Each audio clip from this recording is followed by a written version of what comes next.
Hello, I'm Professor von Schmohawk, and welcome to YU. In our lectures so far, we have seen how numbers evolve from the primitive concept of natural counting numbers to whole numbers with the addition of the number 0, integers with the addition of negative numbers, and then rational numbers. Since rational numbers are closed under all four arithmetic operations, addition, subtraction, multiplication, and division, you might think that rational numbers finally represent a complete collection of numbers. We can add, subtract, multiply, and divide, and never have a problem representing the result. Yay! This is what the Greeks thought as well. That is, until they discovered an inconvenient truth: that there are certain types of quantities that cannot be represented by rational numbers. Nobody knows exactly who made this disturbing discovery.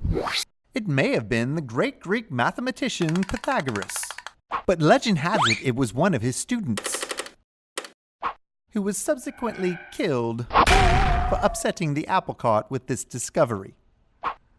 Numbers were obviously a sensitive subject for the Pythagoreans. The proof of the existence of irrational numbers may have gone something like this. If rational numbers can represent any quantity, then they should be able to represent square roots. Now, the definition of rational numbers says that any rational number can be represented as the ratio of two integers. In other words, one integer which we will call p divided by another which we will call q. P over q is obviously a fraction, and like any fraction, we can write it in its simplest form so that the integers p and q have no common factors.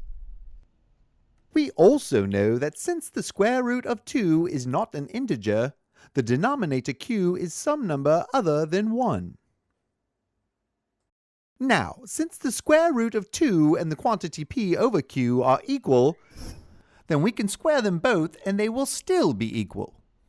The square root of 2 squared is 2, and the quantity p over q squared is p over q times p over q, or p times p over q times q. For this fraction to be equal to 2, we must somehow be able to reduce it to 2 over 1. But we already saw that q was not 1. So the only other way this fraction could be equal to 2 over 1 is to cancel out common factors in the numerator and the denominator.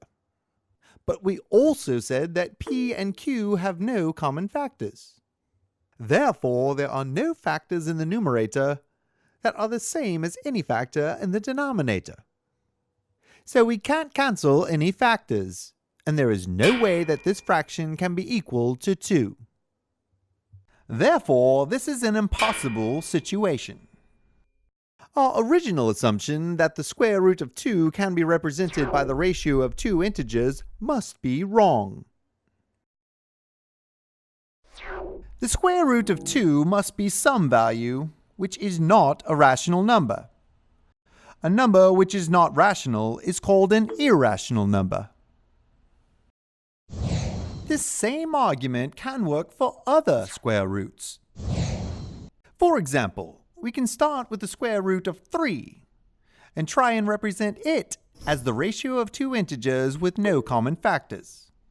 Squaring both sides, we get 3 equal to p times p over q times q, and since p and q have no common factors, this fraction can't be reduced to the integer 3. Therefore, the square root of 3 is irrational. This also works for roots other than square roots. For example, we can set the cube root of 2 equal to the same ratio with no common factors. Then cubing both sides, we get 2 equal to p times p times p over q times q times q, and since p and q have no common factors, the fraction can't be reduced to an integer, and so the cube root of 2 is also irrational. We saw in the chapter on converting fractions to decimal numbers that the rational numbers can be represented as decimal numbers which either repeat or terminate.